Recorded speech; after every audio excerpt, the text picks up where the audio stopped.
Hello and welcome to Dinis Guarda YouTube podcast show, powered by citiesabc.com, businessabc.net, and wisdomia.ai. Once again, we keep profiling global personalities, influencers, and thought leaders in the areas of business and technology, and especially the makers that are changing the world with their passion, with their energy, and as well with their attention to hard work, persistence, research, and a lot of different areas.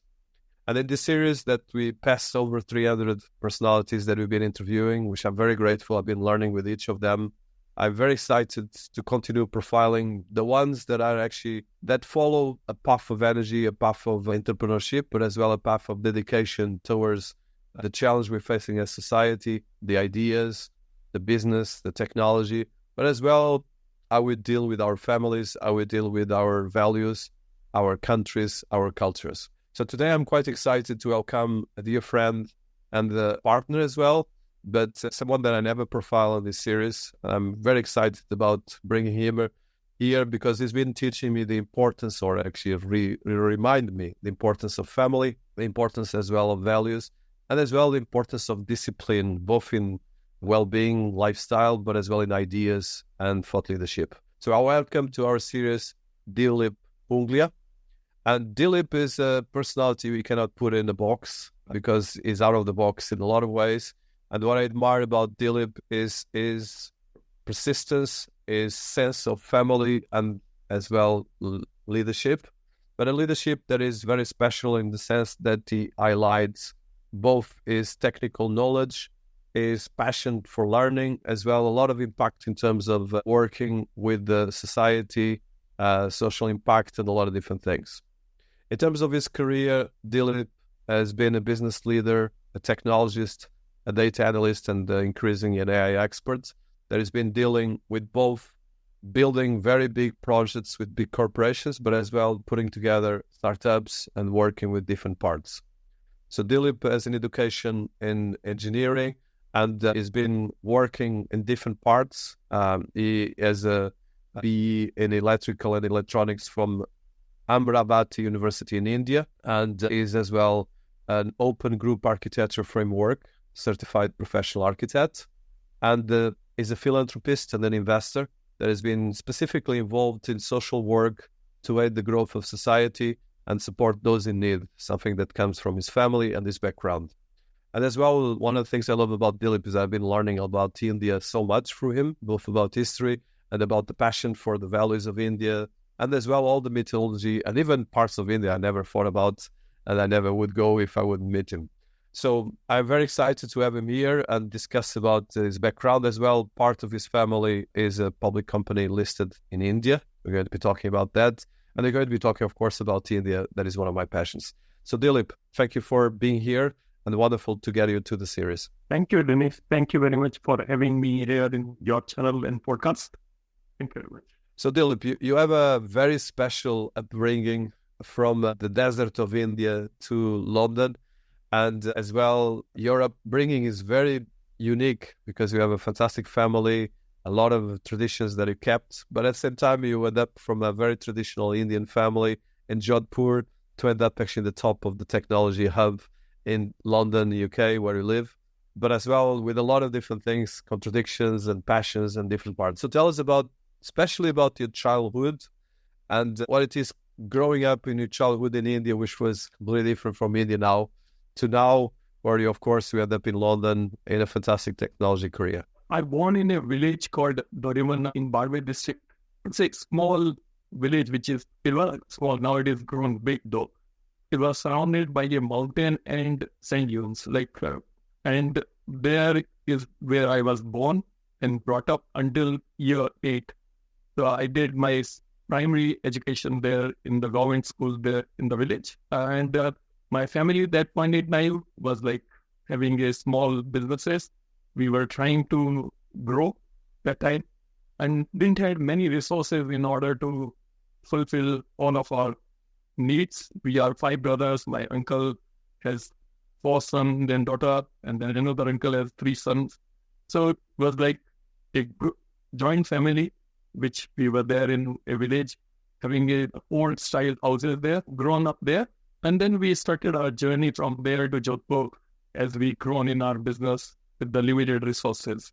That was my initial days of life in the primary education. Then I did my secondary education from Jodhpur in a western part of India, which is, people generally describe that place as a gateway to Rajasthan or desert, basically, in India. So I want to touch, that's one of the things I learned meeting your family, and of course we've been working together for some time now, is really the uniqueness of the Indian family, especially Jodhpur and all your region.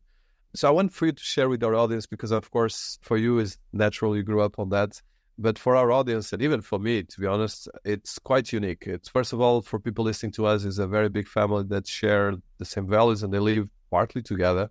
And it's really very beautiful, but it's quite impressive because in Europe, probably we don't have this anymore. But I know in India, it still persists in some areas. And as well, your region is very beautiful and unique because it has thousands of years of history. You have a desert, which probably most of people don't know even that there's a desert in India. And at the same time, you have the history, the past, the present, and the future all coexisting together. So tell us a bit about that, from the family to the region, the uniqueness that was part of what you grew up. Yeah, well, thanks, Dinis. So my family is a culture in deep part of Rajasthan is growing into a joint family. And now it's becoming more and more nuclear. But historically, joint family was the culture across of this desert area. But the value which given me this joint family is that care for your family. The moment you care for others, the others will care about you. And that's how you build a jointness, the synergy between each of us. And that was the passion which was driving my family and us together. And I carried that ethos while traveling across globe, from my native place to Jodhpur, to Maharashtra, in Mumbai and other places, and then to London. And I learned one thing from my family is that respect others, help wherever possible. And if you stand with the people without any kind of a ask from them, it will be a great success in your life. And that teaching and learning of my family, like my father, my uncle, and my elder brother. Elder brother is like father to me. He doesn't teach me directly, but I can learn directly from his attitude and my uncle's attitude, the way they nurtured our family by giving up everything for family, which is amazing and inspiring for me. In terms of religion, this reason was, now it's good. The people have a good money to buy and live their life. But historically, there was no rain for 15, 20 years. In the word, they call it's called akalia, like there's no water, means you even forget about food, there was no water. And I was a child in primary school. And that time I was working with one organization and used to collect from a bit bigger town water cans and food and go and distribute into the small villages, remote villages where people were starving. So that was the story of that our region, in that Marwar region. But today, that people who fought about it, and they have now good amount of money, good number of resources in order to live respectfully with all resources. But at the same time, the way they have learned historically, they are very environmental and sustainable friendly. That's the area where I was born. Jodhpur is like a place where you will feel that you are part of it. You are welcomed whenever you go there. People, despite it being a city, it still, people carries that ethos that, yes, you are my a guest and we will welcome you there.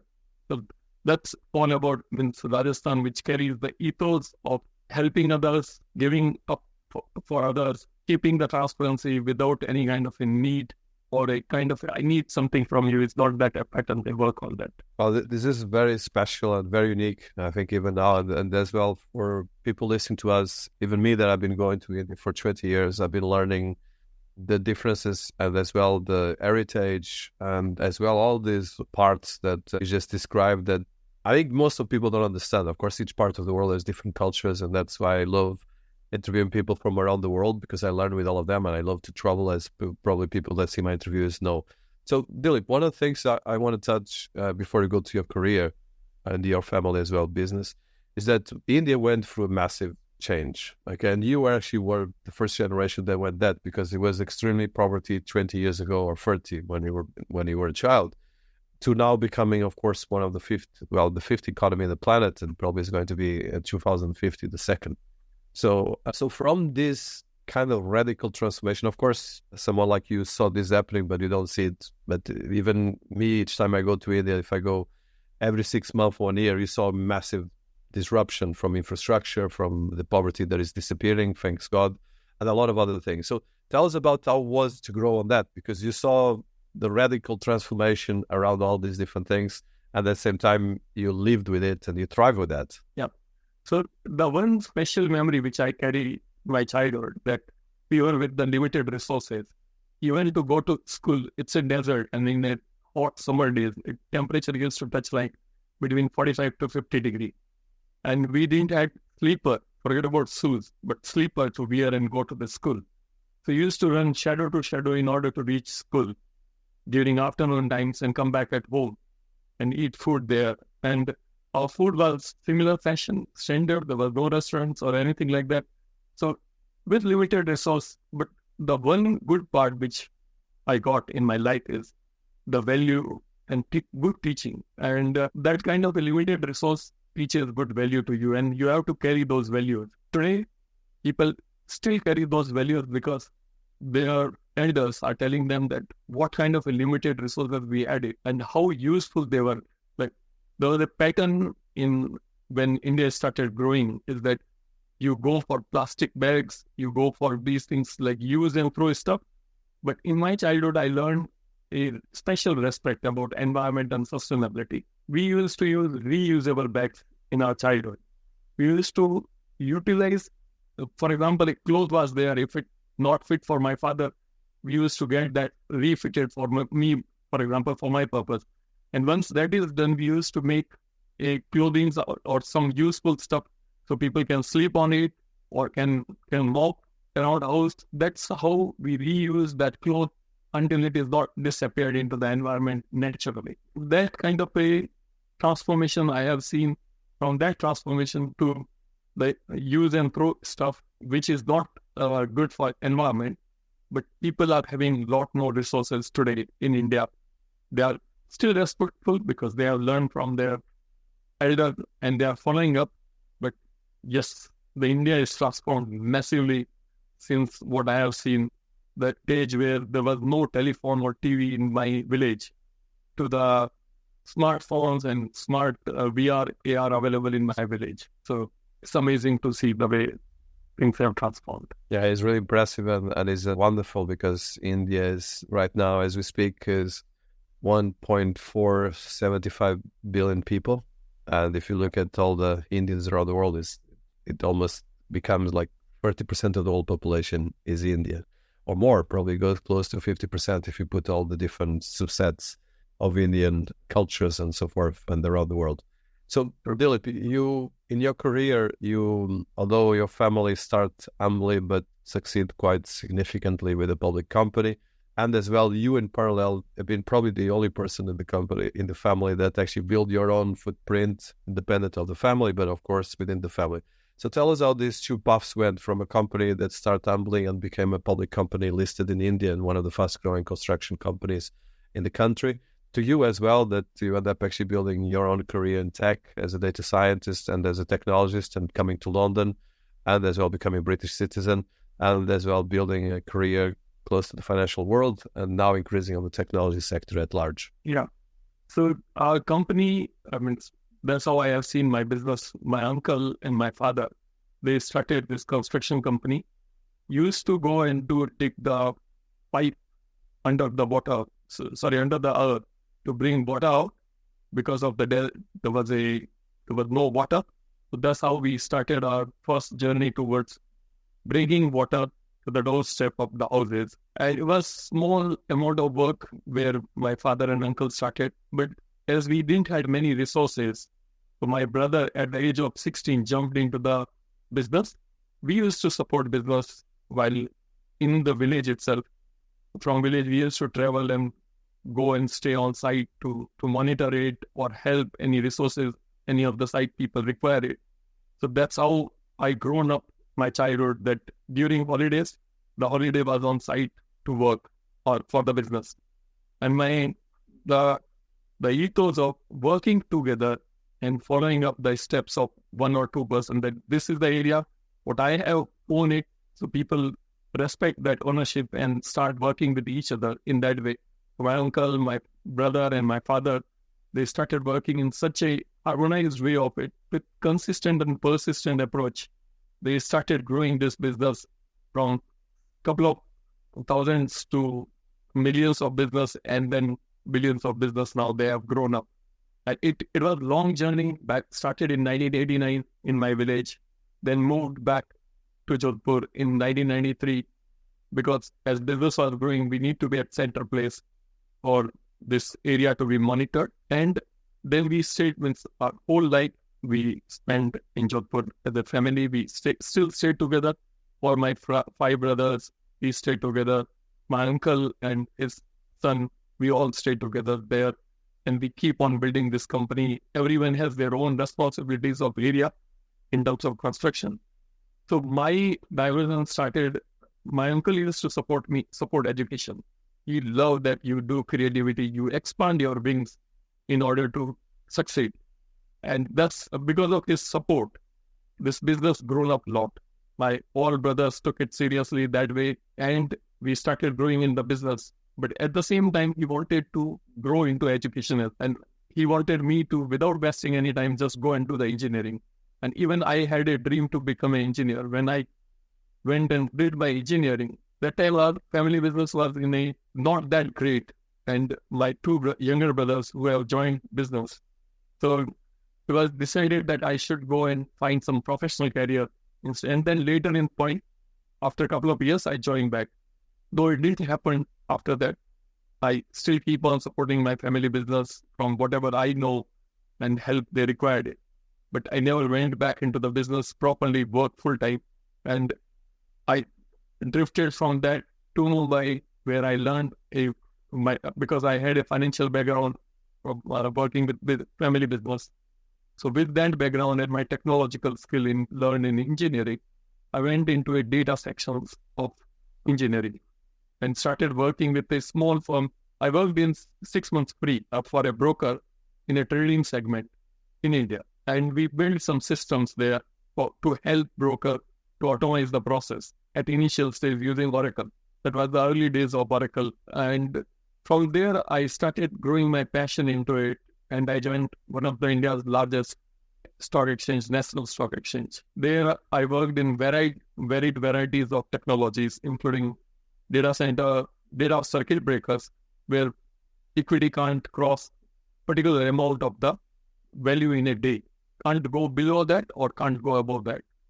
That's how I learned that passion in Mumbai. I was applying my business knowledge at the same time, my working knowledge on the technology, and which helped me to grow into National Stock Exchange to join a multinational company, Nest Technologies. And there, since then, I started coming to Europe and US to advise customers here on the Western world. And that was my journey. I ended up in London and started developing my more passion towards investment banking area, but advising in investment banking on data domain and data projects. I worked in HSBC, BNP Paribas, ICBC, Standard Bank, and this Deutsche Bank. Quite good corporate houses I have worked where I was learning, but at the same time I was helping these banks to develop systems which improves their efficiency and bring more money for them.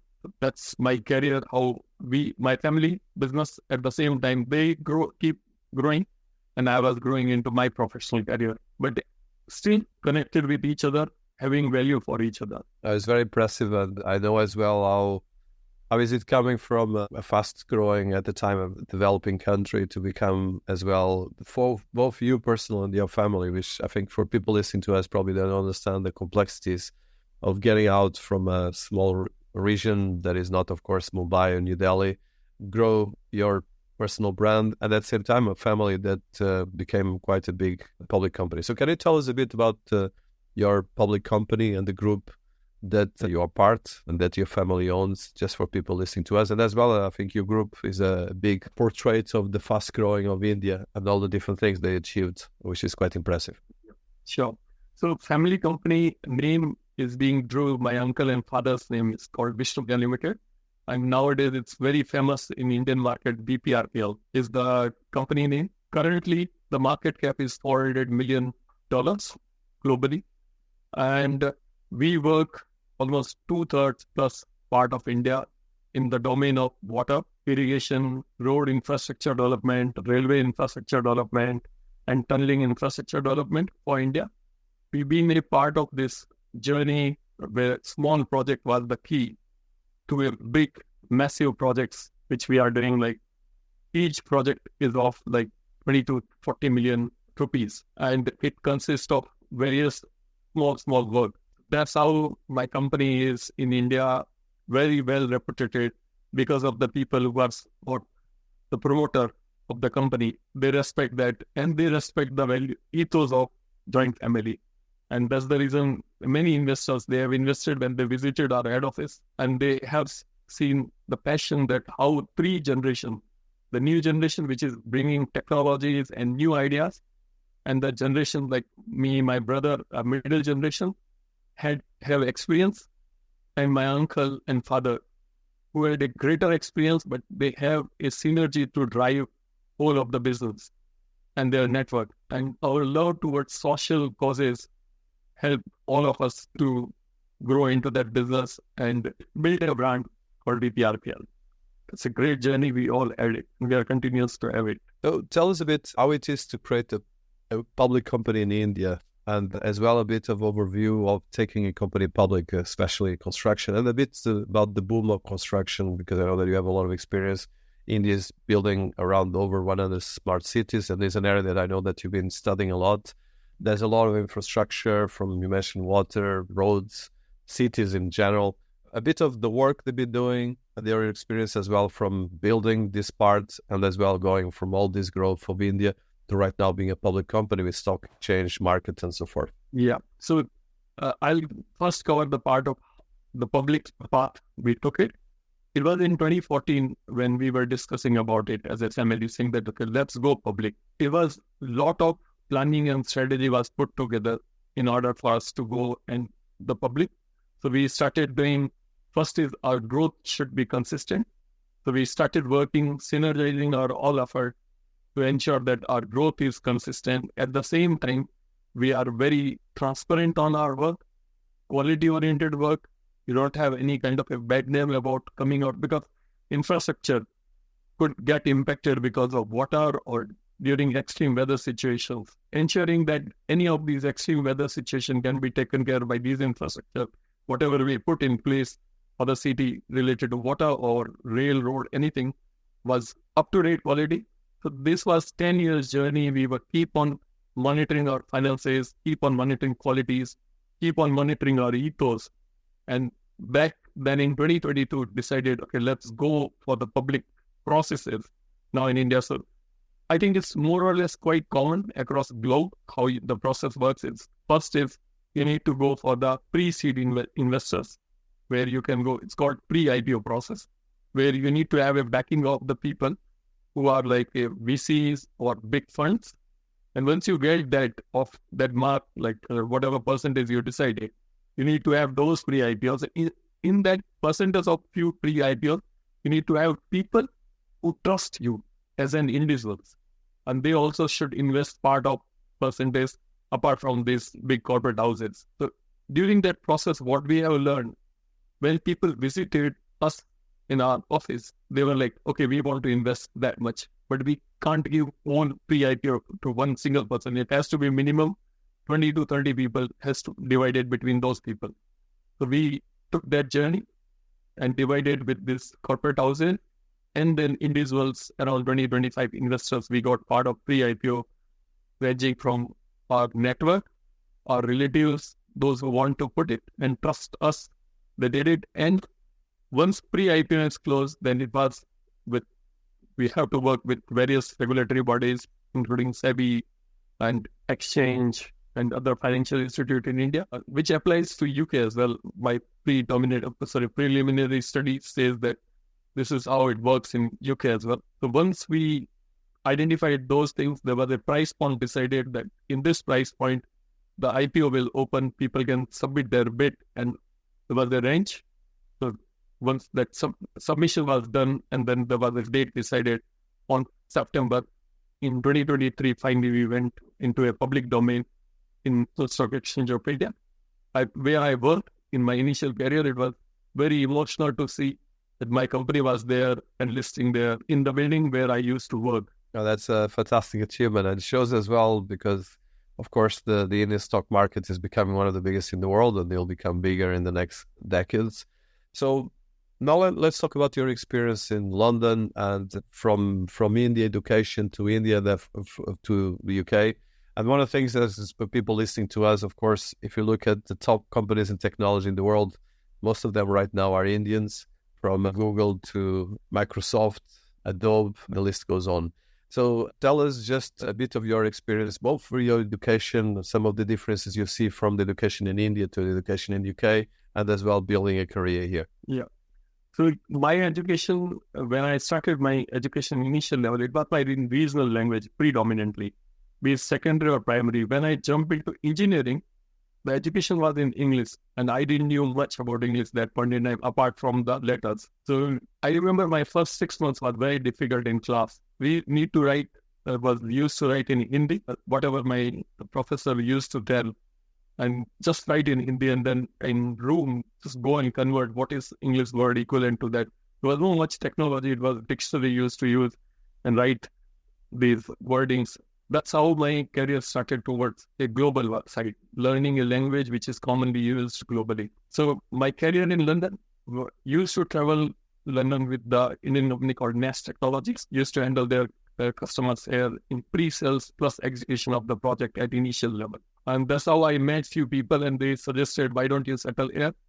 When I came here and settled there, it was because London being a global city, people have from all ethnicities, wasn't bad, was more to do with, there was a gap of a communication. Yes, I know, I used to recognize and learn about it, that how I can improvise my vocabulary and my pronunciation in order to adjust into London. That was a bit difficult, but I achieved it the way I achieved my initial engineering in English. And then I moved on here in London and started building community around me. People who use, just now they're living here near to me. I live in a beautiful society here, irrespective of their caste, creed, or religion or nationality. We have an ecosystem of a neighborhood where we meet with each other, if possible, on the weekends, and 3 or 4 times in a year, where we have some kind of a games, food together, talk about each other. So that's my journey towards London. Education system in London, I find it, initially when I was learning about education system in London, I thought primary school is a bit different. The teacher don't care. But I think the education system in London is more about natural ability, that our kids should grow with the natural ability of learning processes. And when it comes to secondary, they wanted to make every student like entrepreneur or more self-sustainable, which is the best part, which I learned later part of my stay in London, that the education system in London is much better than globally I can compare. That it's more based on natural ability. In India, it is more about that how I go about and crack my exam so that I can compete with my companion, so I can be in good school or good college. That's the difference between India and London. Oh, fantastic. So I want to touch, and I know that we're passing the time that we planned. So one of the things that is important for me, so you have a huge work in social impact, and as well as an investor.